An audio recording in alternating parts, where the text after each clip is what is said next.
Hey guys, Lord here, back again with another review, and today we'll be taking a look at the Super 7, the worst Ultimates, Batula, blah blah blah. Before we get into the meat and taters of this review, first of all I'd like to say that this review right here is brought to you in part by my good buddy, Evil Villain. Click the link in the description below, hit him up over on Instagram and let him know that me, myself, and I sent you his way. But, as always, be nice, or, well, you're not going to wake up tomorrow. That got dark. Either way, I'm in a pretty bad mood because of, well, just dealing with normal bullcrap bad luck. So, kindly moving Mr. Batula out of the way here, slowly. So we can take a look-see at the front and the back of the slip cover for his box. Taking that off. Here's the window box, so you can see everything that you get inside the box. Funny how that works. And the back. I like this packaging, but I feel like it's a bit overkill. I would just take stuff on a blister card, to be honest with you. Isn't that cheaper? We're all about being cheap and saving money, but nobody's just making standard blister card packaging. Seems kind of stupid to me. Bringing back the man of the hour, or the bat of the hour. The Batman of the hour. There he is, in all of his fanged face glory. Taking a look-see at his accessories, though, he comes with a pair of fisticuffs, so he can punch you right in the kisser. He's got a ring, too, so that's going to hurt. I could tell you from, messing around with Mr. Brian, watch it, comment section, especially you T-Biz, don't get excited now, that he's got this ring he wears, and every time we used to, knock the crap out of each other, I would get hurt way more. When I say knock the crap out of, I mean we'd, bop each other in crap, not full-blown. That said, he does come with a couple of FU Hasbro hands, because why not? They suck. They let go of Corey from G.I. Joe Classified, so therefore they can, eat crap and go downhill, which they're already starting to. If you saw the Falcon figure, it looks like Bruce Jenner, I guess. The femme version. So yeah, just for all you guys who still want to support, probably one of the most corrupt and BS companies on the face of the planet, there. I don't even need to say it now. I just got to keep these hands around. That said, he does come with 2 extra head portraits. This one is probably the one I'm going to use. I like the blood. Looks really cool. This one's funny, because he's a vampire. He's got shades so he can go out in the sunlight, which if you actually read Dracula, that's a load of crap. Vampires can't get killed by sunlight. I actually don't think they can get killed by garlic either. Or steaks. They can't get killed by a lot of things you thought they could get killed by. It's kind of funny how that works. That said, he also comes with a chalice of blood, which could work with the King Diamond figure, if I'm being honest with you. Which, no, I don't have handy for comparison. I just want to keep this review short and sweet, since this is an older release. He also comes with the freaking Diary of Anton LaFay, I guess. It's got a pentagram on it, or whatever. And you can open this. Now, this piece, I don't know if this is supposed to come off. I imagine it is. It just kind of clips on. Doesn't feel like it broke on me, so I'm not that whatever if it is. It's a small piece. You can open this up very slowly. Be careful with it. And this is where I keep this. It's like a ketchup bottle with blood in it. That's amusing, right? So, just put that there.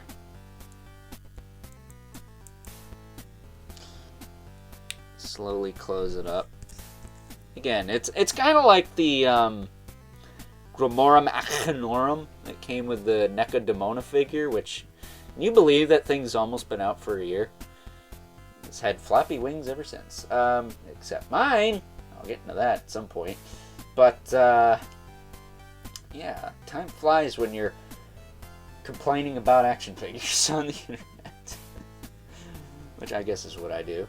And then the final accessory, which is probably the coolest thing ever. He's got a skull cane, right? But he's taking this crap back to the 1800s. And this freaking sword that comes out. So that's pretty gnarly. And I will say, you're going to want to heat his hand so he can hold this dang thing. Because it's pretty thick. That's what she said about my sword. Woohoo! But, yeah, he's got the skull cane there. That's pretty rad. Best accessory out of these figures. He comes with way less than Captain Deadstar, which is kind of unfortunate since, well, Captain Deadstar got like twice as much stuff as this guy. But I think for what he is, it's enough. He does get the soft goods cape, which, mind you, is a little bit more elaborate than Captain Deadstar. So, you know, it is what it is. But taking this guy off the McFarlane stand, I'm just going to address the elephant in the room right away. Other than the fact he's too loose. Mine's leg broke off. Like, right here. Of course it did! Yay! Yeah, let's just say I had to contact Super7 about that because, well, I got this from my good buddy Evil Villain, as I mentioned. We did a trade. I traded him a Mythic Legions Forest Troll, which will not explode. And I got the two worst figures, which I'm fine. You know, it's a fair trade. The value is the same. I'm not PO'd about that. I'm PO'd that this dang thing broke on me. Like, really, dude? Like, what the crap? I think they got glue in there, to be honest with you. But here's the thing. Why does he have a knee swivel and a thigh cut? Isn't that a bit much? Like, why did you give him 1 point and not another? Like, seriously? But either way, we already know Super7 doesn't know their ass from a hole in the ground when it comes to articulation. Otherwise, they'd hire someone who actually does articulation to put it in. So, taking off this cape. It's a nice cape. It's C. Jessam, I believe, and very well done. And unlike my Papa Emeritus from yesterday, it isn't broken in 3 places. Yeah, it's actually broken 3 places, that robe, on that figure. So that sucks. And it particularly sucks because my dad's is fine. Of course it is. It's not mine. That's why it's fine.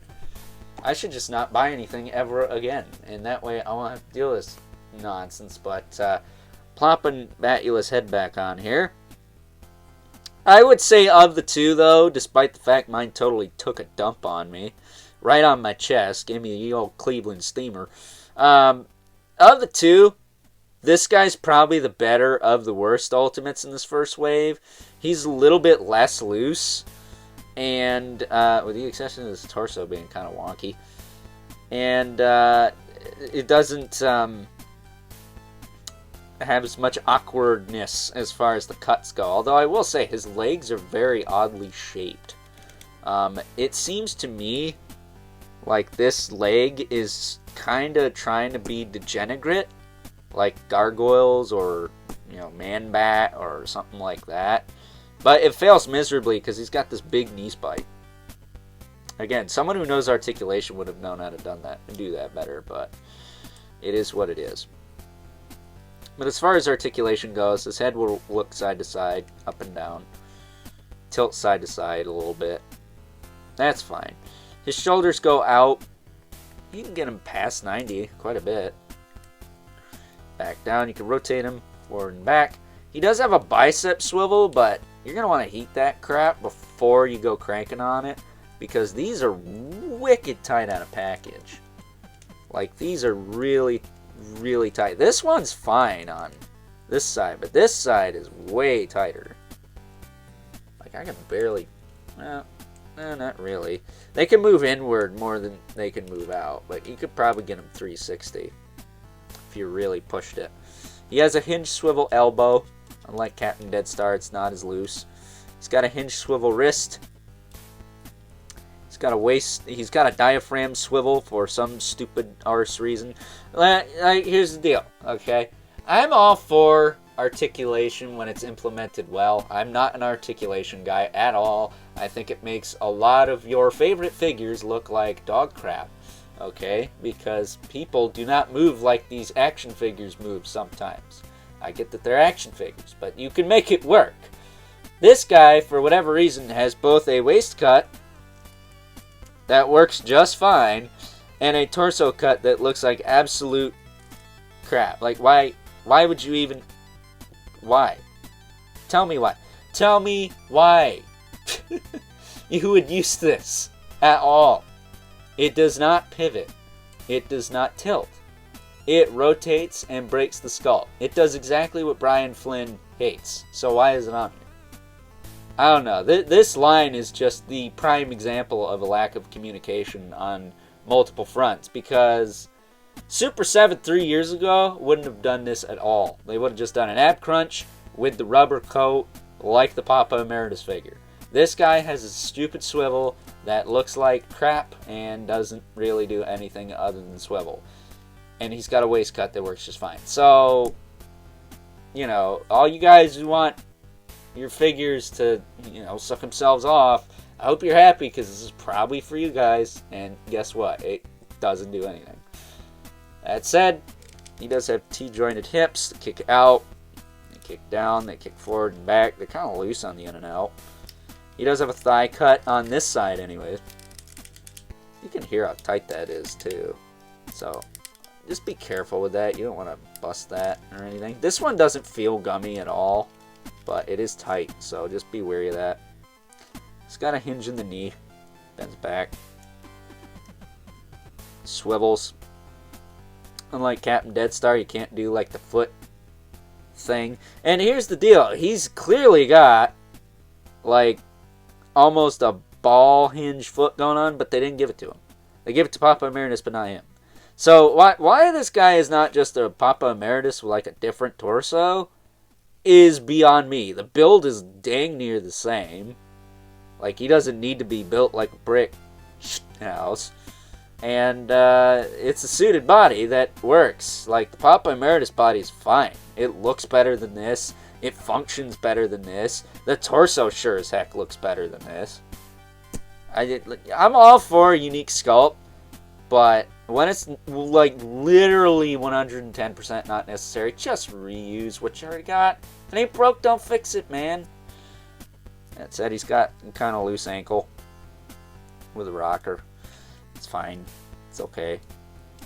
No, and he's got the wrong hinge in the grip band again. So I don't know. I'm hoping Wave 2 is better than Wave 1 for multiple reasons. I actually like Super7 the worst line. I think they look cool. A really cool cast of characters, but dude, you gotta do it better than this. Like, clearly this isn't like Mezco where, you know, their in-house stuff is all amazing and then their, you know, licensed stuff is just kind of, you know, if it gets made, that is, it's just kind of at least what I've seen lately.